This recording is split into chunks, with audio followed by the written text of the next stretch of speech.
Alright guys, so this is Voidless Night.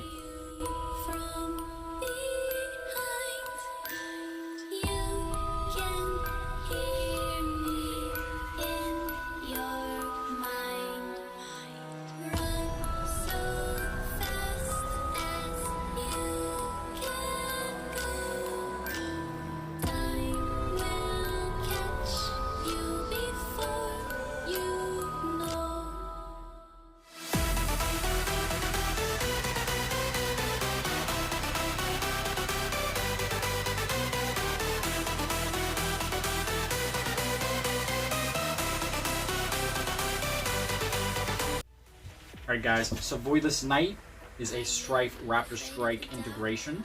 The stock is the RaptorStryfe along with some of the grip, and the Stryfe is up here. This was not done by me, it was done by Nickrarri. I purchased it from him late Christmas 2017. He was selling just the body, no paint, no internals, so I bought that because I wanted to have some of his work. It's a very clean integration overall. This paint job's a little but all the lines are super clean, and I need to air dry it off for the video. I'm lazy. But the paint actually did turn out pretty well, but the integration is flawless.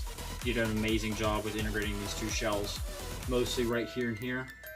And then he added the flared mag wall down here and filled up all this front area.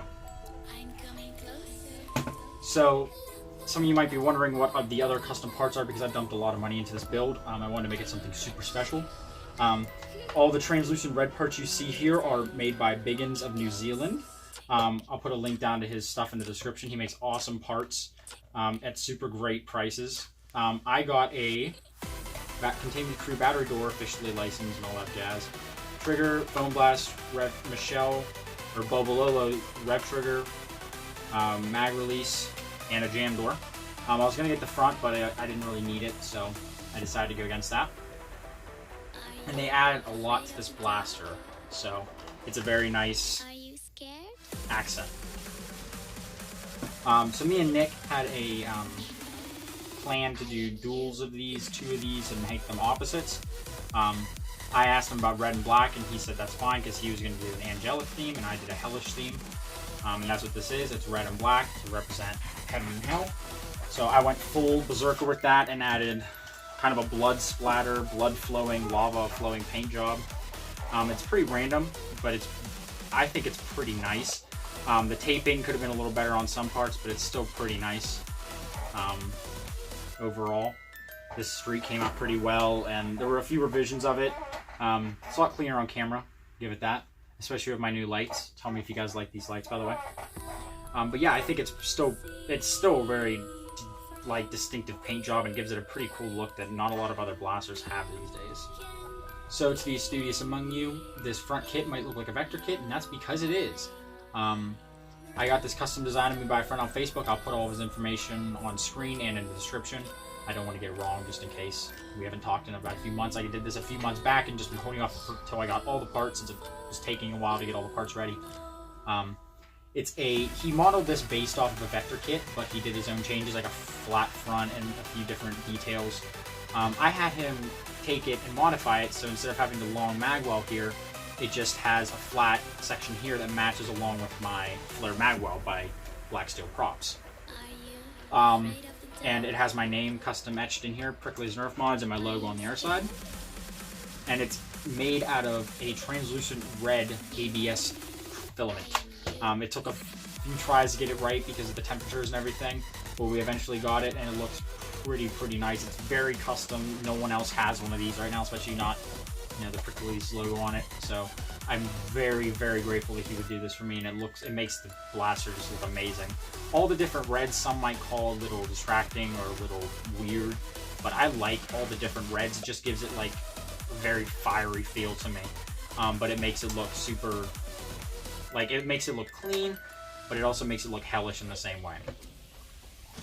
So up here, I have just a real steel foregrip I had laying around the house.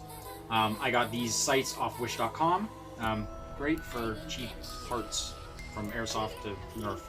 I get a lot. These were, I think, $8 total. And then if you can kind of see that, they have a reticle and you can flip. And then they fold down. Very nice sights. I like them a lot. And then up here, we have a muzzle. Now, some people noticed this. I was going to do a full Stampede muzzle. I'll see if I have a picture of it. This was a full Stampede muzzle, but then it started cracking and painting on the crack. Painting went horribly. So I took just the inside of the Stampede barrel and integrated it into the back of a modulus barrel right here. And it sticks on the barrel, which is orange, but it has reds and blacks into it to make it look like lava. Which I think is a pretty cool touch for just that little bit right there. It just looks very, very nice. And then that part kind of just flows into that. It's not perfectly center in there, I'll give you that, but it still looks pretty nice to me. And other than that, inside there is an Artifact red cage, which you can see on both sides, with Artifact V2 smooth wheels, Neo Hellcats. We have a 21 amp arm-on switch in here.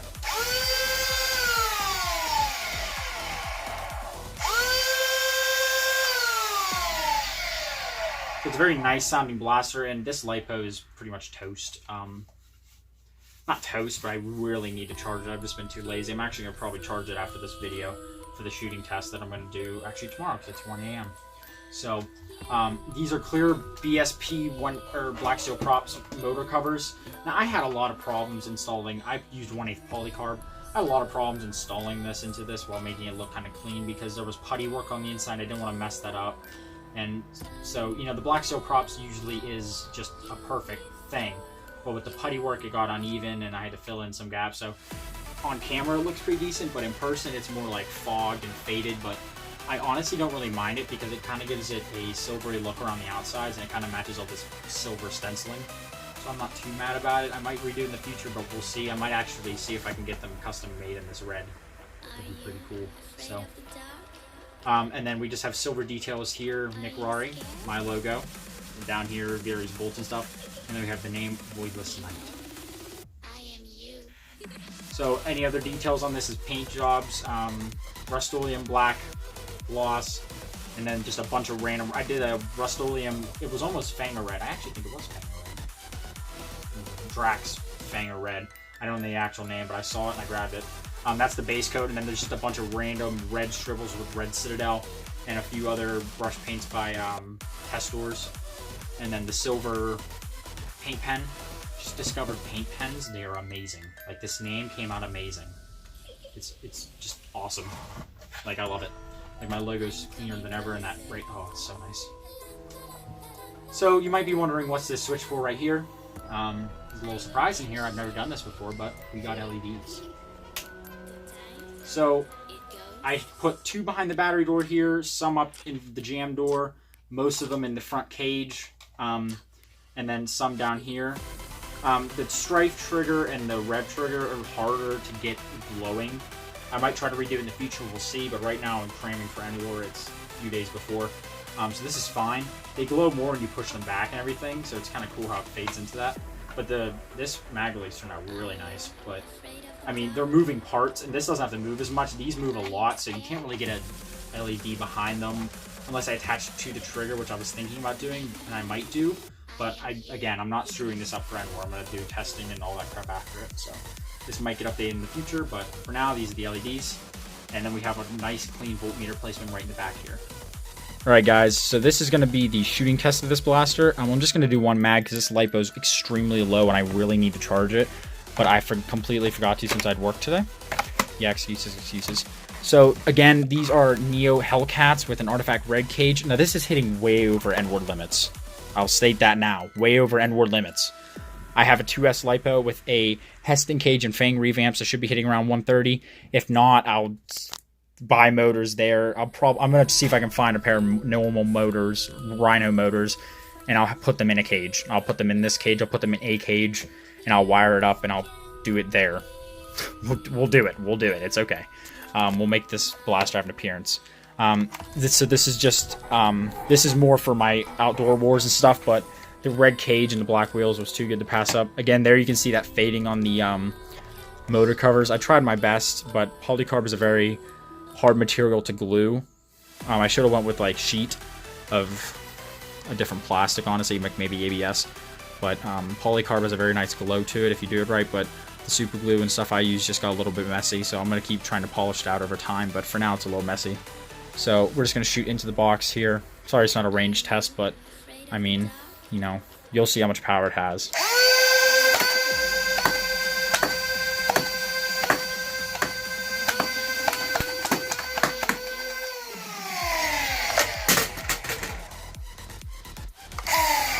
So that's it. Those were all waffles, you know, various colors and everything. So it's hitting, Neo Rhinos usually hit around, or Neo Hellcats usually hit around 140, 150. So definitely not End War legal, but again, I wanted to make it look cool. And this has a system for swappable cages, if you can see in there. Gotta focus on there. There you go. So I can just take it apart, pull them out, put a new cage in. So that's my plan for End War. I'm just having this on display with the cool cage and the nice wiring for End War. So yeah, that's going to be the small shooting test. If you want to see it shooting more, come to End War. This, along with me, is going to be at End War 2018. I don't think Nickrarri is actually going to make it, which is kind of sad. I really wanted him to see this, but it's okay. I think he'll see it in videos and everything, and I think he should be... I feel like he might be happy with what this turned into. It turned into a pretty sweet-looking blaster, so I hope his just comes out just as good as mine. If you guys liked this video and liked this blaster, I tried to keep it a little shorter today, less rambling and all that jazz. So let me know how you like that style. I'm going to keep packing for End Wars, doing more stuff. I still have to do a messenger, it's over there. So yeah, we're going to be cramming. I just wanted to show you my main primary, which I'm not even going to be running. Friend is. So yeah, you'll see it on one of us. So that is all for today. And if you guys enjoy, please like, comment, subscribe. And as always, have a great day.